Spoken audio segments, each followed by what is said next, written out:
here at Mild Domestic Church. I wanted to do a video for you guys today on helping yourself out when you're low on energy, when things have been hard, or this, honestly, all the things I'm going to say on this video are going to be helpful for like no matter what. But if you're really coming out of like a time where it's really been challenging, I have 6 foundational things that I think could be very, very helpful to support you kind of coming out of that hard time and helping your body and your mind to feel better. So if this is something that interests you, please stick around. Okay, so these are the 6 things: prayer, food, water, rest, focus, and community.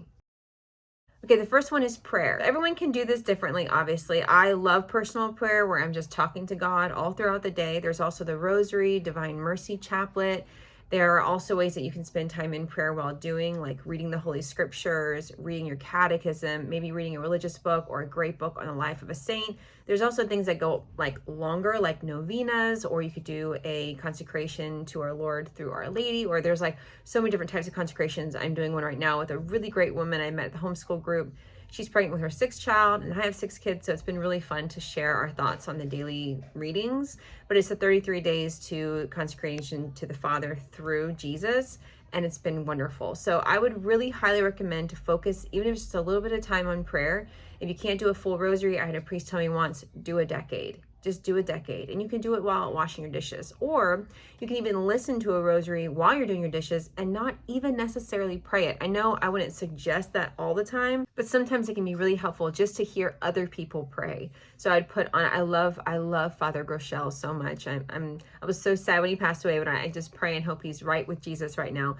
But I love, oh, I just realized I have a straw sticking out here in the video. I'll move that over. But I love Father Groeschel, and he has really great meditations with the Rosary on YouTube. I'll try to link some of them below if that would be helpful. Okay, so prayer. Number 1, first out of the gate, that's the most important.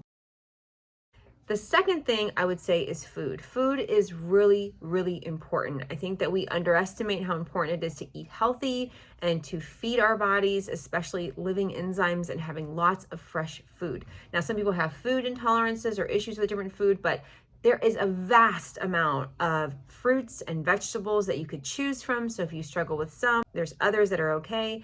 If you have candida issues and you can't do a lot of fruit, then I would definitely say veggies. I mean, it's just so much to choose from, and they're so good for us. So I made this little chart. It's very, it's no big deal. I'm going to hold it up. I got the plant-based one from Dr. McDougall in his book, The Starch Solution. And then there is a YouTuber, Plantiful Kiki. She has a ton of videos on the plant-based way of eating with charts and all kinds of cool stuff. So check her out if you're interested. And then I kind of was like, what can I call the other one? So I just put non-plant-based because that can be like a ton of stuff. So I'll show this very basic little chart I drew on my little notebook so you guys can see. So as you can see here, it's plant-based. So what people do suggest is you take your plate, you split it down the middle, you have your starchy and your non-starchy vegetables. And this one, I would definitely say plant-based, they say 80-10-10. So 80% from carbohydrates, 10% from protein, and 10% from fats. If you want to, again, have more information on that, I would look up Plantiful Kiki's channel or get Dr. McDougall's book and learn a lot more about the plant-based version. This is going to be great because you can get a ton of veggies in your diet. You can also, if you are worried about weight loss, which I'm not saying anyone needs to be worried about that, but this is supposed to really be helpful with weight loss as well. I love it because it fills me up on really great veggies that are so yummy and so good for me. I don't douse them with butter. I just have some seasoning on them. I love it. And then if you like potatoes, have your non-starchy, broccoli on one side, and the starchy, you could have some potatoes that you cooked. Put a little bit of oil on there if you want some of those good fats, or an avocado. There's just so many things you can do with this. Okay, flip you over on this side. So this is the one I said non-plant-based because I was like, what do I call it? So I have done a lot of different, I have lost, 80 pounds, and I have tried everything out there. And I do think this is a great way. I remember the first time I ever saw this, I think it was called The Zone, and Jennifer Aniston ate something similar. It wasn't quite like this. I can't remember what it was, but this is the first time I ever saw a plate divided up. And so this is the one that I have found with everything that I've done when I'm not doing raw vegan or I'm not doing plant-based. This is great. Half is veggies, and then you have a quarter with carbs and a quarter with protein. I am not an authority in this area at all. So take what I say with a grain of salt. These are just ways that you can get in lots of vegetables. That's what I was trying to say, to up your fruits and vegetables. And this is a great way to do that with your plate. And like I said, I'm not a doctor, so I'm not telling anyone what they should do. I'm just letting you know what worked for me and helped me when I was like really not doing well, mental health and physical health. Upping fruits and vegetables has helped me tremendously in my walk.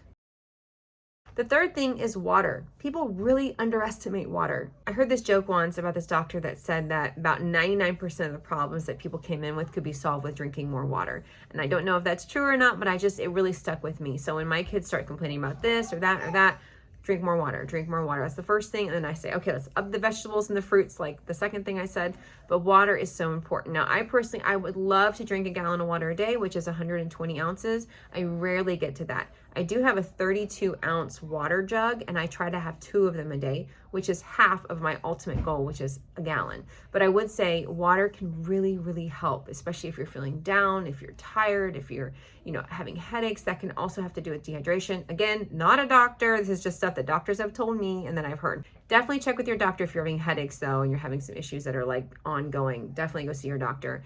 And I would make sure that everything I say on this video is approved by your healthcare provider, because like I said, I'm not a doctor. The fourth thing, I did not put sleep. I put rest, because I'm a mother of 6 kids, and there's been many seasons in my walk as a mother where people would say, get more sleep. And I would look at them like, what are you talking about? I cannot sleep. I did not sleep really hardly at all for like 14 years. I was pregnant or nursing for almost 14 years, and I rarely slept. I was up a lot with my kids. And so when people would tell me to sleep, it just felt like so discouraging, because I couldn't get that sleep I really wanted. And my husband would try to help, and they always wanted me. It was just so hard. So I'm not even gonna put sleep, even though sleep is like what you really want. Rest is so important. So if I don't know how you guys feel about TV, but I am not against putting on some TV or letting the kids play some appropriate games for a little while, so you can just lay down and get some rest. Maybe you can't actually take a nap because you have little kids, but there are definitely ways to just get some rest. So there were years where I had all little ones. I would lay on the couch with them. We'd watch the show together, and I would just lay there and try to rest as much as I could. Rest your mind, rest your body. So important. Sometimes maybe you're getting adequate sleep, but you're not resting your mind during the day. Maybe you're busy and you're constantly obsessing about things. Really trying to rest your mind, and prayer can really help with that. So number 4 is rest. Number 5 is focus. This is about focusing in on areas that really interest you. This doesn't have to look like anybody else's. There were times where I was so into crocheting, and that was my focus. If I heard of anybody that was having a baby, I'd be crocheting a hat. I'd be making a blanket. Like, I make hats for all my kids, even to the point where they're like, didn't even wear them. I was still making hats. I finally let up on it, but that was one of the things that I was really into. Or when I got really into like losing weight, I wanted to learn about all the things I was doing. And then when it moved to like mental health, I really focused on like self-development and like how to help my mind in that way. Or like when my husband and I were learning about Myers-Briggs and stuff like that, and really focusing on who he was or who I am, or the temperament God gave you. That book is so great. And just really learning as much as I could about being a sanguine and what my husband was. Just finding something to focus on and just enjoying that. There's nothing wrong with enjoying a new thing you're learning about, or really getting into a book that you love, or if you love to sew quilts, like get excited about it. Like make a quilt for one of your kids. I make quilts for my kids. I've made the first 3, and now I have to focus on the next 3. But don't be afraid to like focus in on an area that you like, even if everyone else thinks it's silly, even if it's something very small. There's nothing wrong with that. There's also nothing wrong with having big things you want to focus on. Let's say you're starting a business, or let's say, you're moving, you're going to a new place, and you want to figure out all the cool places you can bring your family to at this new place. Maybe you're like, I have no money, but there are a lot of free, fun things to do there. Like, get into something and focus on it, and just let yourself have fun. And it's okay if your focus shifts and changes. You can also have multiple focuses at one time, like I do. The 6th one is a community of other women. My Titus 2 women years ago, if you don't know about Titus 2, look in the Bible under the book Titus chapter 2, and it talks about Christian women that are really encouraging the younger Christian women how to live. I have a Titus 2 woman. Her name is Beth. She's incredible. I love her, and I email her all throughout the years with questions and things like that, and she has always been so charitable to email me back and give me some of the most beautiful advice. She told me years ago, we need to have a group of women, whether it's one or whether it's a few, because I remember saying it would be too much a lot of times for our husbands if we share all of our constant ups and downs, feelings and thoughts. So it's important that we have a group of women that we trust, that we feel like we can share with, and that obviously if it's personal, more intimate stuff, that our husband's okay with us sharing. I also knew a woman years ago, and she said her and her husband decided on one woman that she'd be able to share anything with about their marriage because she needed some encouragement and help, and he felt comfortable with that woman. And so it's just so important to have that. Now, let's say you can't get out. Let's say you can't really fellowship. Maybe you have little kids that are running around and it's really hard to fellowship. You're not in that season. Marco Polo, this is not sponsored. Marco Polo is a great app for that. You can send a video to someone when you have a minute. They can respond when they have time. And then it's so great. I love Marco Polo. It's how I talk with most of my friends, my mom. I love it. You don't have to have you can pay, I think it's $10 a month. That makes it where you can send notes and you can make them talk a little faster. Like if you don't have a lot of time, you can press ×2. But that's a great app to have because it's, just like I said, you can relate with people when you have time. They can get back to you when they have time. You can watch their video later. I love Marco Polo. Of course, there's things like homeschool groups or park dates. I never like park dates. They stress me out so much, but a lot of people love them.